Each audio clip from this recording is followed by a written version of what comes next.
Bienvenidos, señores estudiantes, a esta clase de problemas para el primer capítulo de la termodinámica. Los problemas que desarrollaremos están relacionados con el segundo tema para el segundo parcial y este es el primer principio de la termodinámica. Soy el ingeniero Ricardo Mérida y a continuación les presentaré un problemita que tiene que ver con la expansión adiabática irreversible. Este problema dice lo siguiente: un mol de gas monoatómico a 27 grados centígrados y 8 atmósferas de presión se expande adiabáticamente hasta una presión final de una atmósfera y una presión opositora igual a la atmosférica. Calcular la temperatura final del sistema, el trabajo desarrollado, la variación de energía interna, la variación de entalpía y el calor intercambiado.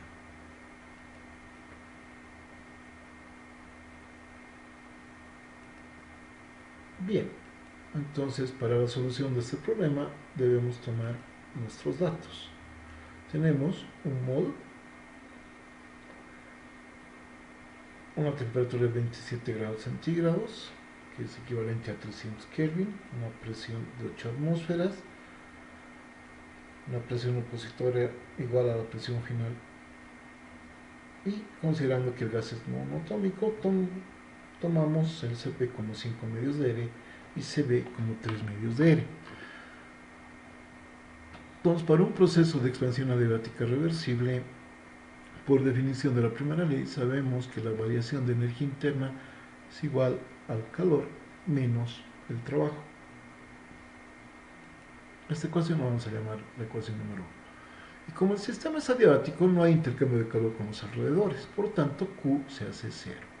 Al hacer Q igual a 0, la variación de energía interna va a ser directamente igual a menos el trabajo. A esta ecuación la denominamos la ecuación número 2. Pero, como sabemos, la variación de energía interna, cuando no dependen de la temperatura, es igual a NCV diferencial de T, y el trabajo es la presión de producción por un diferencial de volumen.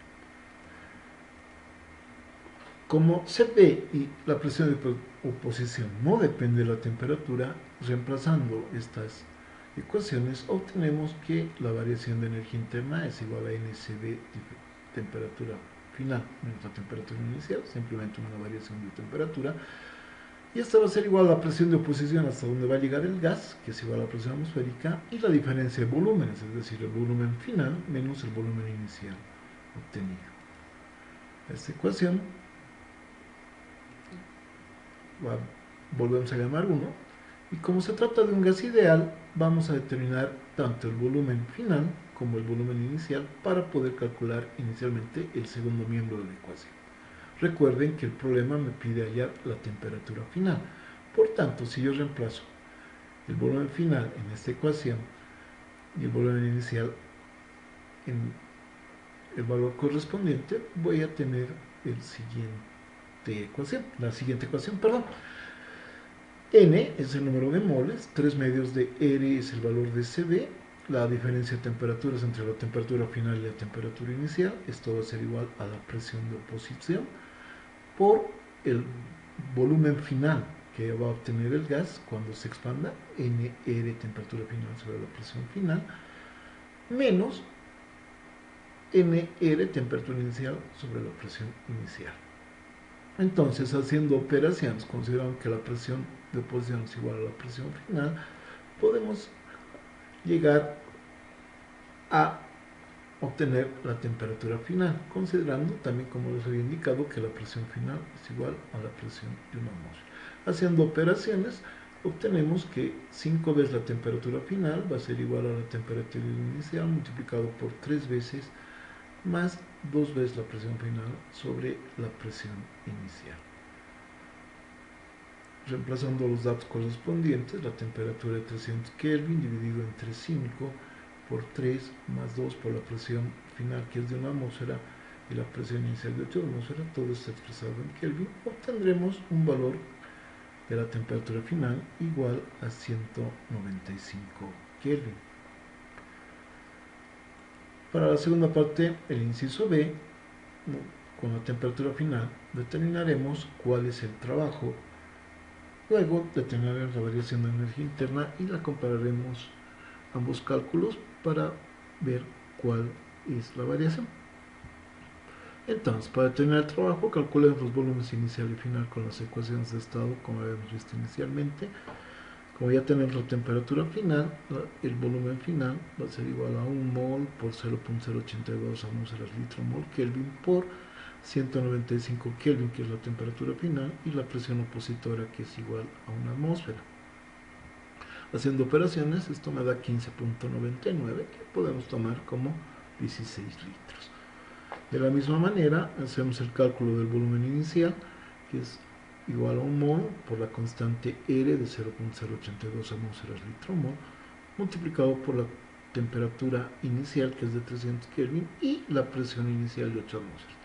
Haciendo operaciones, tenemos un valor de 3,08 litros, el cual reemplazamos en la ecuación del trabajo, que es igual a la presión o presión por la variación de volumen, el volumen final menos el volumen inicial, y obtenemos 12,92 atmósferas litro. Transformando atmósferas litros a caloría, utilizando los valores de R como factor de conversión, 0,082 atmósferas litro es igual a 1,987 calorías, lo que me permite tener un resultado aproximado de 313 calorías. ¿No? Veremos ahora cómo ocurre la variación de energía interna. Para la variación de energía interna, sabemos que la variación de energía interna es igual al número de moles por la capacidad calórica volumen constante por la diferencia de temperatura. La temperatura final menos la temperatura inicial. Reemplazamos los datos del problema. Tenemos un mol, el CB, que es de 3 medios por R, estamos tomando en joules, 8,314 joules mol Kelvin, por la diferencia de temperaturas, que es la temperatura final de 195 menos los 300 Kelvin iniciales. Finalmente obtenemos un valor de la variación de energía interna igual a menos 1309.5 joules. Haciendo la transformación a calorías, podemos obtener un valor de 313 calorías. Como pueden ver, este valor coincide con el valor calculado inicialmente, lo que quiere decir que el problema está resuelto adecuadamente.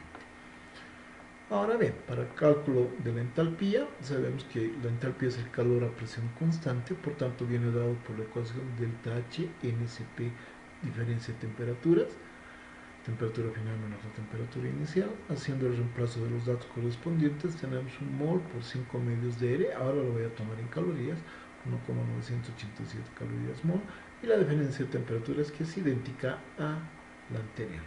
Esto nos da un resultado de la variación de entalpía igual a menos 521.6 calorías, que también la podemos determinar en joules haciendo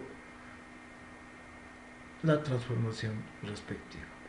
Al ser este un proceso adiabático y no hay calor que fluya hacia el sistema desde el sistema, por tanto el calor para el inciso C se hace igual a 0. Eso es todo por hoy. Nos veremos en un siguiente programa.